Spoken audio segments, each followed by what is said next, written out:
ద్రోణుడు ధర్మరాజును పట్టుకోవటానికి ప్రతిజ్ఞ చేసిన వెంటనే మూర్ఖులైన నీ పుత్రులు ధర్మరాజును బంధించేశామని సంతోషించారు.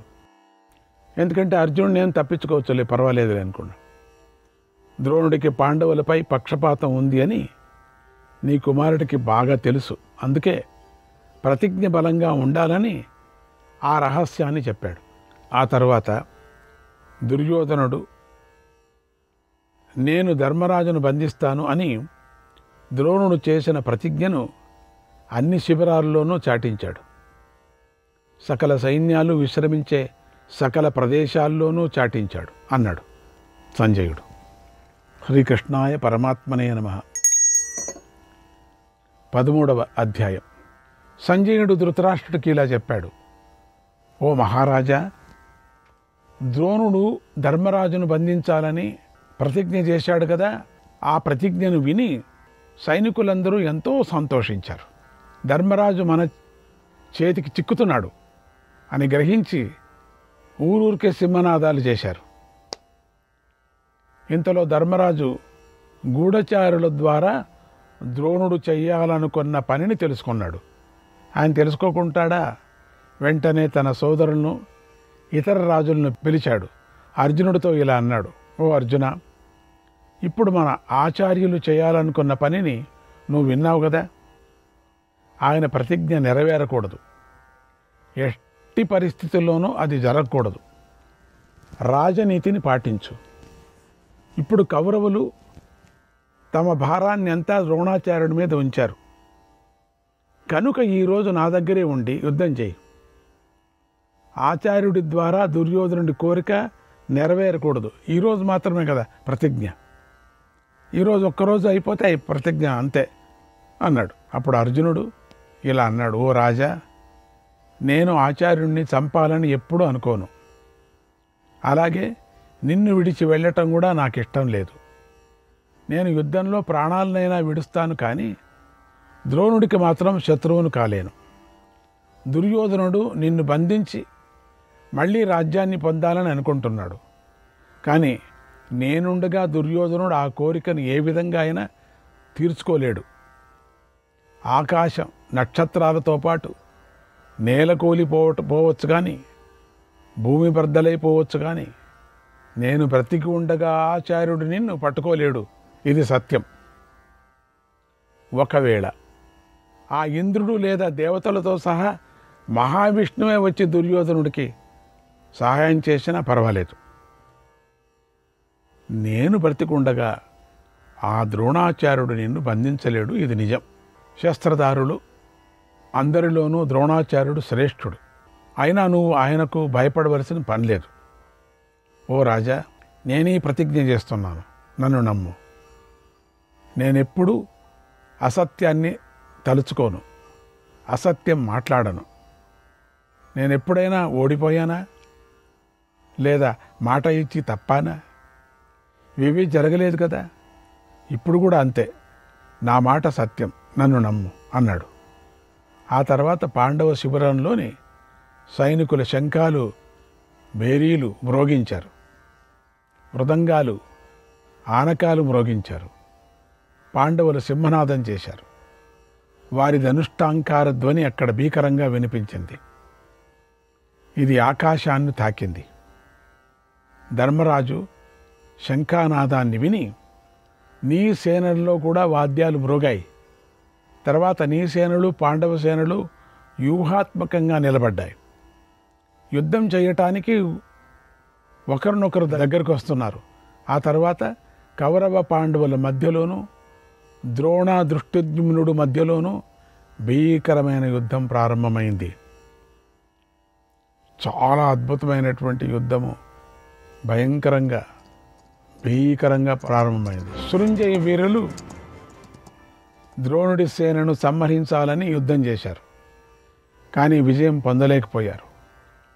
ద్రోణుడు వారి కోరికను విఫలం చేశాడు. కౌరవ సేనను అన్ని వైపుల నుంచి కాపాడసాగాడు. అలాగే నీ కుమారుడు సేనలోని మహారథులెవరూ కూడా పాండవ సేనను ఏమీ చేయలేకపోయారు. అర్జునుడు పాండవ సేనను అన్ని వైపుల నుంచి రక్షించసాగాడు. అందమైన పూలతో శోభించే 2 వనాలు రాత్రి సమయంలో చక్కగా ప్రశాంతంగా నిద్రించినట్లుగా అలా 2 సేనలు రక్షించబడుతున్నాయి. నిశ్చలంగా నిలబడి యుద్ధం చేస్తున్నాయి. ద్రోణుడు బంగారు రథం మీద సూర్యుడిలాగా వెలిగిపోతూ ముందుకు వచ్చి పాండవ సేనల ముందు సంచరించాడు. ఒంటరిగా విజృంభించి యుద్ధం చేశాడు. అప్పుడు పాండవ సృంజయులు ఎంతో భయపడ్డారు. యుద్ధభూమిలో ఎంతోమంది ద్రోణులు ఉన్నట్లుగా భావించారు. ఎంతోమంది ద్రోణులు కనపడ్డారు. ద్రోణుడి యొక్క విజృంభణతో వారి కళ్ళు బైర్లు క్రమ్మాయి. ద్రోణుడు విడిచినటువంటి భయంకరమైన బాణాలు ధర్మరాజు సేనను ఎంతో పీడించాయి. పాండవ సైనికులు వాటిని తట్టుకోలేక అన్ని దిక్కులకు పారిపోయారు. ఆ సమయంలో ద్రోణుడు మరింత విజృంభించాడు. పాండవ సేనలోని వారు ద్రోణుడిని చూడలేకపోయారు. అంత జోరుగా జరుగుతున్నది. ద్రోణుడు పాండవ సేనను మోహానికి గురి చేశాడు. వేగంగా బాణాలతో సంహరించసాగాడు. దిక్కులు కనిపించకుండా చేశాడు. బాణాలతో ఆకాశాన్ని కప్పేశాడు. దృష్టద్యుమ్నుడు అన్ని వైపుల గల పాండవ సేనను వధించసాగాడు అన్నాడు సంజయుడు. శ్రీకృష్ణాయ పరమాత్మనే నమః. 14వ అధ్యాయం. సంజయుడు ధృతరాష్ట్రకి ఇలా చెప్తున్నాడు: ఓ మహారాజా, అగ్ని గడ్డి గదాన్ని బాగా కాల్చివేసినట్లుగా ద్రోణాచార్యుడు పాండవ సేనను నాశనం చేశాడు. వారికి తీవ్రమైన భయాన్ని కలిగించాడు.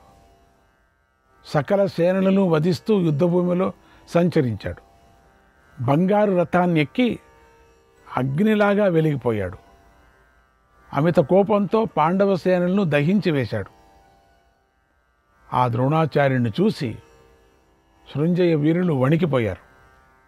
ఆయన నిరంతరంగా వింటిని లాగుతూ ఉంటే నారి యొక్క ధ్వని పిడుగులాగా వినిపించింది. ద్రోణాచార్యుడు ప్రయోగించిన భీకర బాణాలు అశ్వీకులను చంపాయి, గుర్రాలను చంపాయి, ఏనుగులను చంపాయి, పదాతులను చంపాయి, సకల సైన్యాలను మట్టితో కలుపుతున్నాయి. ఆషాఢమాసం పూర్తి అయిన తర్వాత మేఘం తీవ్రంగా గర్జిస్తూ వడగళ్ల వాన కురిపిస్తుంది. అలాగే ద్రోణాచార్యుడు శత్రువులకు భయాన్ని కలిగించే బాణవర్షం కురిపించాడు. రణభూమిలో వేగంగా సంచరిస్తూ సమస్త పాండవ సేనను కలిచివేశాడు. పాండవ పక్షానికి తీవ్రమైన భయాన్ని కలిగించాడు. రథంలో సంచరిస్తున్న ద్రోణుని విల్లు మేఘాల మధ్య మెరుపులాగా మెరిసిపోతూ కనిపించింది. ప్రళయకాలంలోనే రక్తనది పారినట్లుగా ద్రోణుడు యుద్ధభూమిలో రక్తనదిని ప్రవహింపజేశాడు. ద్రోణుని వల్ల పుట్టినట్టు ఆ రక్తనది వేల కొద్ది మహారథులను యముడింటికి తీసుకొని వెడుతోంది. అలాంటి నదిని ద్రోణుడు రణభూమిలో ప్రవహింపజేశాడు. ఆయా సేనలను కూడా భయపెట్టాడు.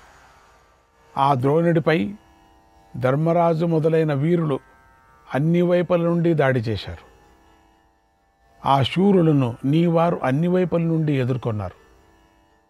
శకుని 100 కొద్ది మాయలు చేయగల శక్తి గలవాడు. ఆ శకుని సహదేవుడిపై దాడి చేశాడు. పదునైన బాణాలు ప్రయోగించి సహదేవుణ్ణి సారథిని గాయపరిచాడు. అతడి ధ్వజాన్ని రథాన్ని ముక్కలు చేశాడు. సహదేవుడు శకుని ఎదిరించాడు. తన బాణాలతో శకుని ధనస్సును, రథసారథిని, గుర్రాలను ఛేదించాడు. 60 బాణాలతో శకుని బాధించాడు. అప్పుడు శకుని గదను చేతిలో పట్టుకొని తన రథం నుండి కిందికి దూకాడు. ఆ గదతో సహదేవుడి సారథిని రథం నుండి పడగొట్టాడు. ఆ తర్వాత ఆ 2 మహావీరులు గదలను పట్టుకొని రథాల నుండి క్రిందికి దిగారు. యుద్ధభూమిలో గదాయుద్ధం చేశారు. మరోవైపున ద్రోణుడు ద్రుపదుణ్ణి 10 బాణాలతో కొట్టాడు. ద్రుపదుడు అనేక బాణాలతో ద్రోణుడిని గాయపరిచాడు. ద్రోణుడు విజృంభించి అంతకన్నా ఎక్కువ బాణాలతో ద్రుపదుడిని బాధించాడు. యుద్ధం ఇలా సాగుతూ ఉండగా మరొక వైపున భీమసేనుడు వివింశతిని 25 బాణాలతో గాయపరిచాడు. వివింశతి భీముడి గుర్రాలను, ధ్వజాన్ని, ధనస్సును తన బాణాలతో కొట్టాడు. దానితో సేనలు వివింశతిని అభినందించాయి. అప్పుడు భీముడు వివింశతి శౌర్యాన్ని సహించలేకపోయాడు. తన గదతో నియంత్రణలో ఉన్నటువంటి వివింశతి గుర్రాలను పడగొట్టాడు. అప్పుడు వివింశతి ఆ రథం నుండి దిగాడు. కత్తిని, డాలును పట్టుకొని భీముడి మీదకి వచ్చాడు. యుద్ధభూమిలో మరొక వైపు శల్యుడు తనకిష్టమైన మేనల్లుడు నకులుడితో యుద్ధానికి దిగాడు. నవ్వుతూ నకులుడిపై బాణాలను ప్రయోగించాడు. అప్పుడు నకులుడు తన బాణాలతో శల్యుడి గుర్రాలను చంపేశాడు. ధ్వజాన్ని పడగొట్టాడు. గొడుగును ముక్కలు చేశాడు. రథసారథిని పడగొట్టాడు. ధనస్సును ముక్కలు చేశాడు. శంఖాన్ని పూరించాడు. ఇంకొక వైపు పాండవ పక్షంలోని వీరుడైనటువంటి దృష్టకేతువు కురుపుణ్ణి ఎదుర్కొన్నాడు. కురుపుడు ప్రయోగించిన వివిధ బాణాలను ఖండించాడు. తర్వాత వేగంగా 70 బాణాలను ప్రయోగించి కురుపుణ్ణి గాయపరిచాడు. వెంటనే 3 బాణాలను ప్రయోగించి ఆయన ధ్వజాన్ని ఖండించాడు. అప్పుడు కృపుడు గొప్ప బాణవర్షం కురిపించి దృష్టకేతువును తీవ్రంగా గాయపరిచాడు. మధ్యలో మీదకు వచ్చినటువంటి నకుల్ని కూడా అడ్డగించాడు. ఇంకొక వైపు సాత్యకి కృతవర్మను ఎదుర్కొన్నాడు. అప్పుడు కృతవర్మ 70 బాణాలను ప్రయోగించి సాత్యకిని గాయపరిచాడు. ఇంకొక వైపున సేనాధిపతి అయిన దృష్టద్యుమ్నుడు సుశర్మపైకి దాడి చేశాడు. బాణాలతో గట్టిగా కొట్టాడు. అందుకు సుశర్మ కోపించాడు. తోమరంతో దృష్టద్యుమ్నుడి మెడ కింద ఎముకపై కొట్టాడు. ఇంకొక వైపు విరాటరాజు విజృంభించి మత్స్యదేశీయులైనటువంటి వీరులతో కలిసి కర్ణుణ్ణి ఎదిరించాడు. ఆ యుద్ధం అద్భుతంగా కనిపించింది. ఎందుకంటే ఆ యుద్ధంలో కర్ణుడి యొక్క భీకరమైన పౌరుషం బయటపడింది. అతడు తన బాణాలతో పాండవ సైన్యాన్ని అంతా అడ్డగించాడు. మరోవైపున ద్రుపదరాజు భగదత్తుడితో యుద్ధానికి దిగాడు. అప్పుడు వారి పోరు చిత్రంగా జరిగింది. మరోవైపున భూరిశ్రవుడు, శిఖండి యుద్ధం చేసుకున్నారు. ఇంకొక వైపున రాక్షసులైన ఘటోద్గజుడు, అలంబసుడు యుద్ధానికి దిగారు. ఆ పోరు అద్భుతంగా జరిగింది. 2 రాక్షసులు. ఇంకొక వైపున చేకితానుడు అనువిందుడితో యుద్ధం చేశాడు. మరోవైపున లక్ష్మణుడు క్షత్రదేవుడితో తీవ్రంగా పోరాడు. తర్వాత యుద్ధ పద్ధతి ప్రకారం సిద్ధం చేసిన రథం ఎక్కి యుద్ధం చేశారు. మరోవైపున పౌరుడు అభిమన్యుడిపై దాడి చేశాడు. అభిమన్యుడు ఆ పౌరుడి ధ్వజాన్ని ముక్కలు చేశాడు. గొడుగును, ధనస్సును ఖండించాడు. అప్పుడు పౌరవుడు తీవ్రమైన బాణాలను అభిమన్యుడిపైకి కురిపించాడు. వారి యుద్ధం భీకరంగా సాగింది. అభిమన్యుడు పౌరుడి రథసారథిని కాలితో తన్నాడు. కత్తితో అతడి ధ్వజాన్ని పడగొట్టాడు. గరుక్మంతుడు సముద్రాన్ని అల్లకల్లోలం చేసే పామును పట్టి లాగేసినట్టుగా అభిమన్యుడు రథం మీద నుండి పౌరవుడిని కిందికి లాగాడు. అభిమన్యుడు పౌరవుణ్ణి కదలకుండా చేశాడు. ఆ స్థితిలో ఉన్న పౌరవుణ్ణి రాజులందరూ చూశారు. పౌరుడి జుట్టు కూడా అక్కడక్కడ ఊడిపోయింది. ఆయన అభిమన్యుడికి వశుడైపోయాడు. దిక్కులేని వాడిలాగా కిందకు లాగబడ్డాడు. నేల మీద పడిపోయాడు. అభిమన్యుడు రథం ఎక్కాడు. ఇది చూసి జయద్రథుడు అభిమన్యుడిపై చాలా కోపించాడు. అభిమన్యుడు చేసిన పనిని సహించలేకపోయాడు. డాలును, కత్తిని తీసుకున్నాడు. సింహనాదం చేస్తూ రథం మీద నుండి కిందికి దూకాడు ఒక్కబారి. అభిమన్యుడు ఆ జయద్రథుడిని చూసి పౌరవుణ్ణి విడిచిపెట్టాడు. డేగలాగా రథం మీద నుండి దూకాడు. వేగంగా జయద్రథుడి మీదకు దాడి చేశాడు.